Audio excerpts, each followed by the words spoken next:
Hey, what's up, nerds? It is Paul at Radio Free Hammerhall. And it's been a little bit since I have had any sort of regularity with videos. However, very important, I was just at Nova Open this past weekend. I don't know. It was a long time. Um, and I feel really reinvigorated for Age of Sigmar in general. Um, it was a really awesome experience, and uh, I had a tremendous amount of fun. Met a lot of cool people, hung out with cool people, saw friends that I don't see very often, and I mean, it was just a great time. It was a great event.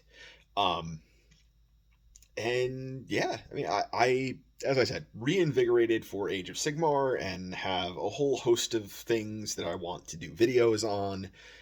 Some things are going to take longer in preparation than others, but I'm going to kind of, I guess, cut to the chase for this particular video, and I just wanted to talk a little bit about uh, narrative play and some of the misconceptions that I think people have about it.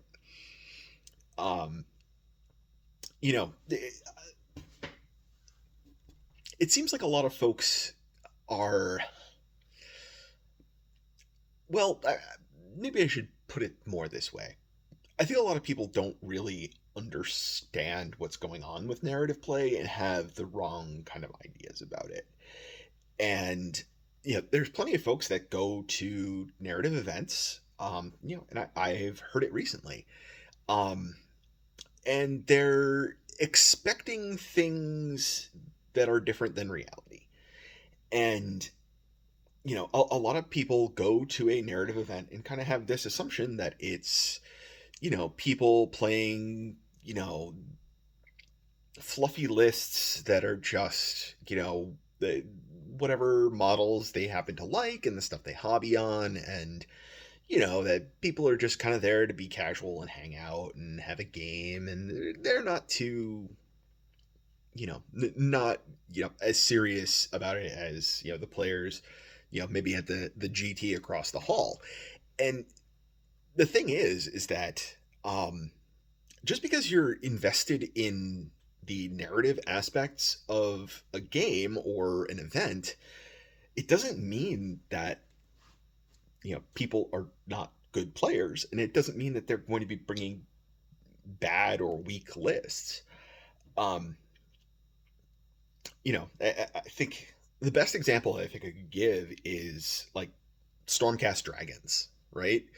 Um, those are uh, they're very powerful units. It's a powerful war scroll. It's maybe a little bit undercosted. I don't know, like it's out of favor in the competitive scene right now, but I don't know. Like those things are still brutal. So anyway, um but the thing is that you know, these crazy superhuman paladins in gold armor riding dragons that are flying through the air, that's pretty cool. And like if I rolled up to a narrative event and I saw somebody playing with like Stormcast and a whole bunch of dragons, like I wouldn't be shocked. Like, and but that's going to be a very strong list. Um, there's all kinds of stuff that you can run into in a narrative setting, and it doesn't mean that players are bad, and it doesn't mean they're going to bring bad lists or weak lists or anything like that. Um, I think the really interesting thing is that there are players that do very very well in um, big GTs, and they also like narrative play. It just at uh, the Nova Grand Narrative this past week. Emma Mangles was there playing, in the narrative event with us, and this is not the first time that she was playing in this particular event. She's done it in past years. but she's on Team USA. Like, she's a really good player. um, and now she brought like just fun stuff to play with, but I mean, it was by no means bad. And players don't stop being good because they're of like the kind of event that they're at. Um, I think other things that people I think really kind of get wrong about narrative is that um, I think in a lot of ways narrative can be a lot more complicated and more involved than match play is. Match play, you kind of have this set battle pack that you're always playing, and you have this selection of battle plans, and out of that pool of battle plans, a lot of them are not going to be used that often for big events. And so you have an even smaller pool of things to really get very familiar with. And a lot of narrative play events are not using the current General's Handbook battle plans or the current battle pack. Like, they're creating their own thing. Um, a thing that happens with Steve Herner's events, the Holy Wars and Holy Havoc, and uh, the Nova narrative event. Um, every table has its own rules and its own objectives. It's like each table is basically its own battle pack. And oh, by the way, we're not going to tell you any of this stuff before you get there. You're going to find out when you get here, so you don't know what to prepare for. So if you want to win games, you kind of have to prepare for everything. So it shifts your focus of what you're going to play.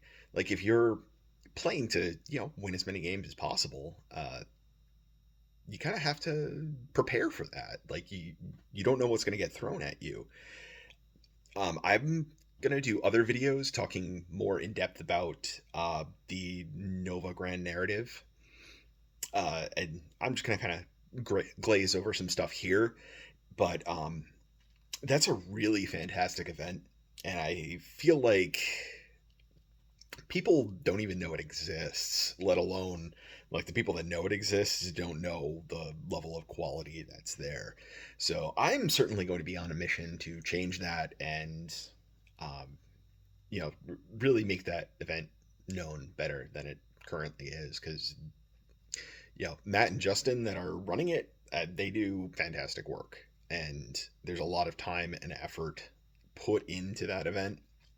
And I mean, it just, I don't know what it is that it's not a well-known event, but I mean, it seems like the people that were there were mostly people that go to Nova and do it every year.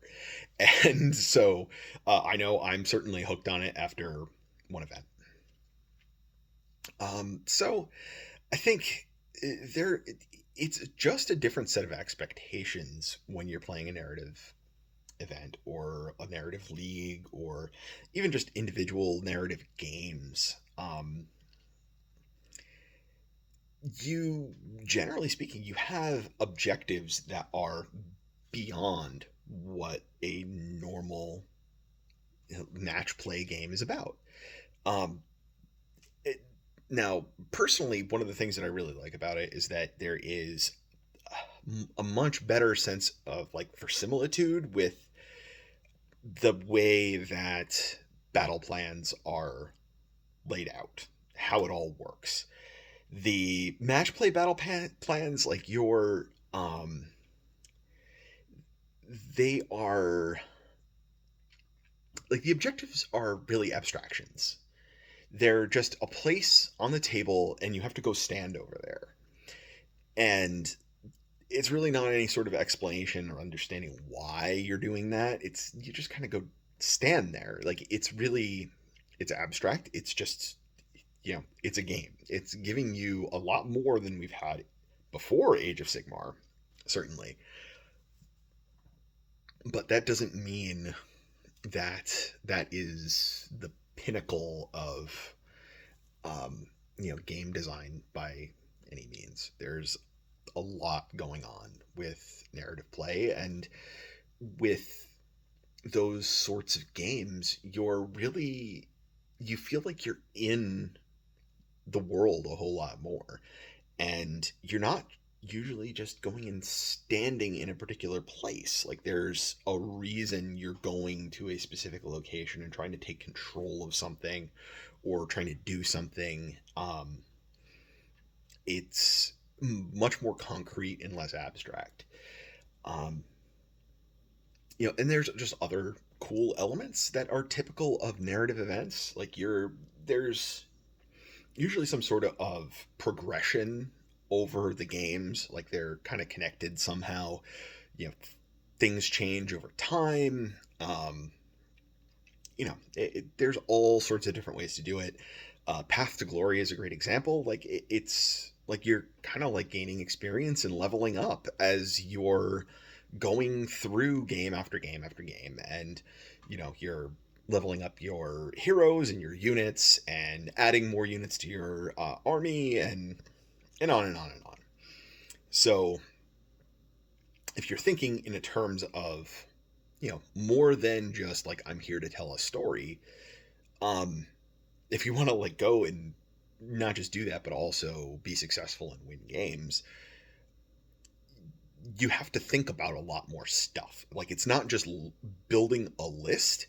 It's, okay, I'm going to start with, say, this 750 point list, and I'm eventually going to end up with, a 2,000 point list over several weeks. Maybe I'll even have a pool that's bigger than 2,000 points.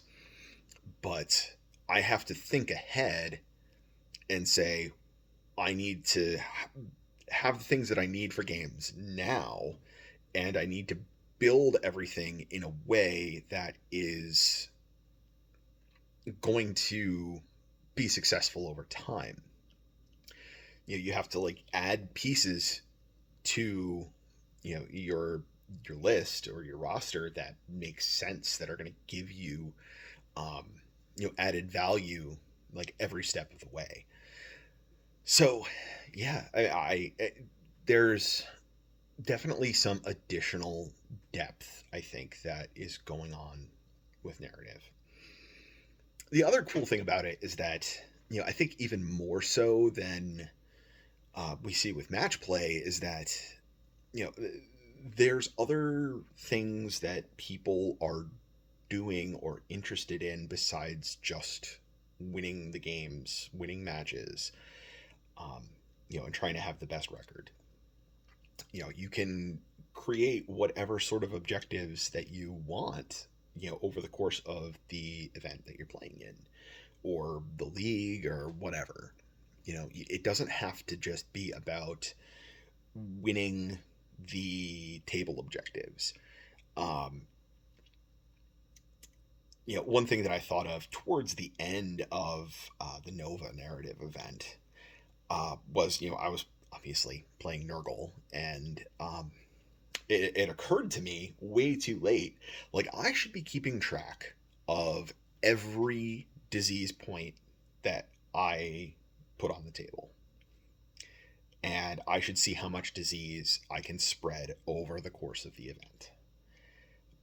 Because what is the whole point of Nurgle's forces? It's spreading disease. And you know what? Spreading disease helps you win games. So you can have those objectives kind of together, and they're kind of like symbiotic, and they're going to take you in the right direction. But it's also just like this fun extra thing that you can do. And it's about challenging yourself or setting another goal for yourself. That doesn't necessarily mean you have to win all of your games.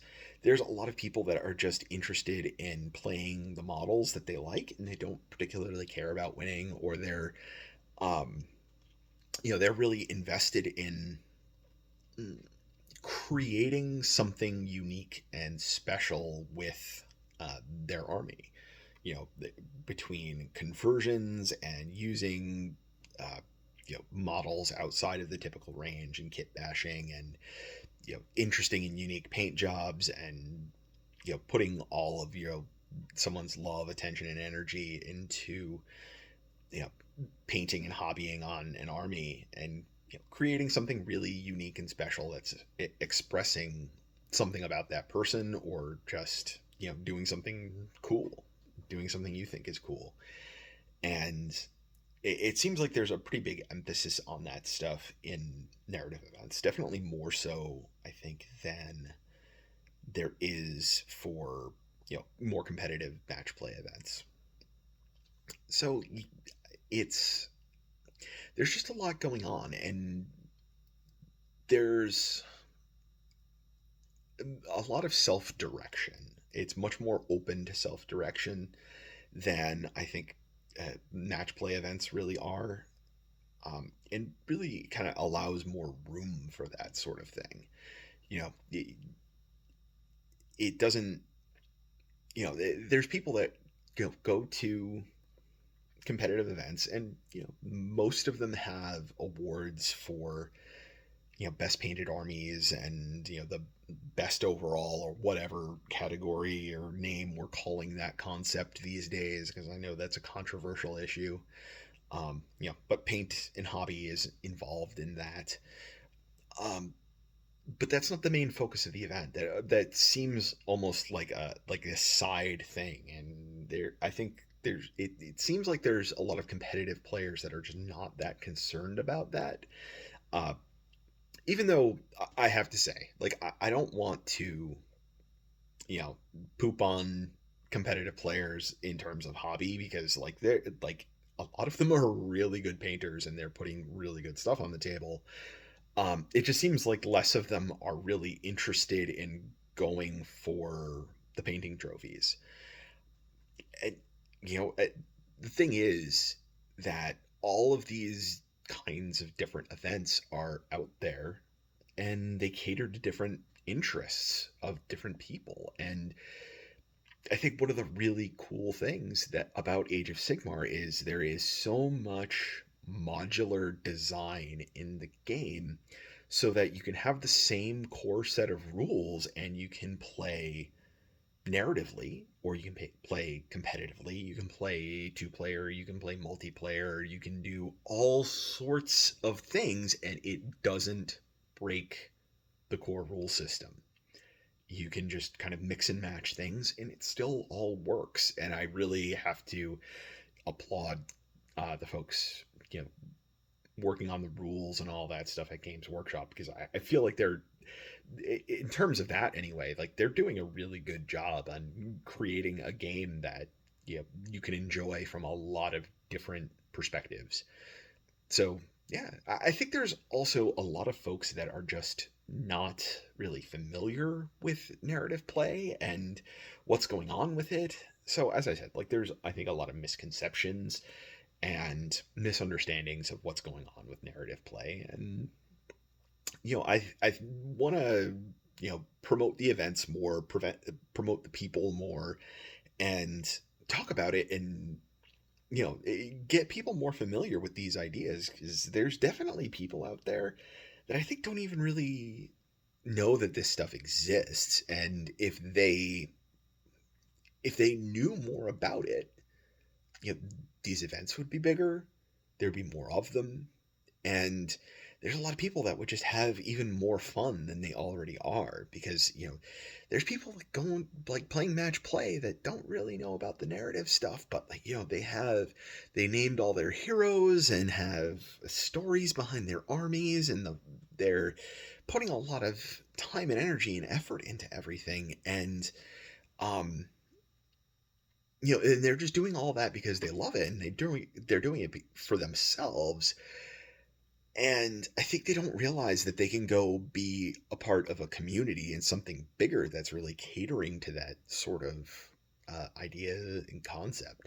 So, yeah, I mean, I want to talk about this stuff a lot more, get more exposure, talk about events more, and all of the different options that are out there. And, for a lot of people as well, how to run these events, how to get resources, and sort stuff out so that. They can, if they're interested in it, they can introduce it to their community, and they can, there's a lot of ways that you can uh, run events that are narrative, but you know, you can kind of tailor it a little bit to folks that are more of a match play crowd, and make the narrative elements kind of optional. But if you get involved in the narrative elements, there's just more there to enjoy. But you know, otherwise, for people that are more match play minded, it's a league or a series of games that you play, or an event that you play, that just have a different battle pack, and you don't know what your battle plans are going to be and what your objectives are going to be. And it's an interesting challenge. There's just all sorts of things that you can do. So I think I'm going to wrap things up here. I have a lot of video ideas and thoughts rolling around in my head. I definitely want to talk more about the narrative event at Nova. I want to kind of do a compare and contrast. I've got Holy Havoc coming up next month. And I think looking at that event and then the Nova event, and exploring the different ways different event organizers are creating things, and the sort of different options that are out there. Um, yeah, so I I encourage people to check out match play, or I'm sorry, narrative play. I'm tired. My words are not coming easily. Anyway, I encourage people to check out narrative play. Just give it a shot. You know, worst case scenario, you get a couple of games in, and it's not really your thing. Um, but maybe you kind of get some experience and test yourself in new and different ways. Uh, so I'm going to sign off with that. Hopefully, you're all doing well. I've got a lot of hobby plans going for myself as well, and I think we've got some stuff going on. I've got the fresh blood flowing and ready to tackle projects and events, and I think we're gonna have a good time. So I'll talk to you all later.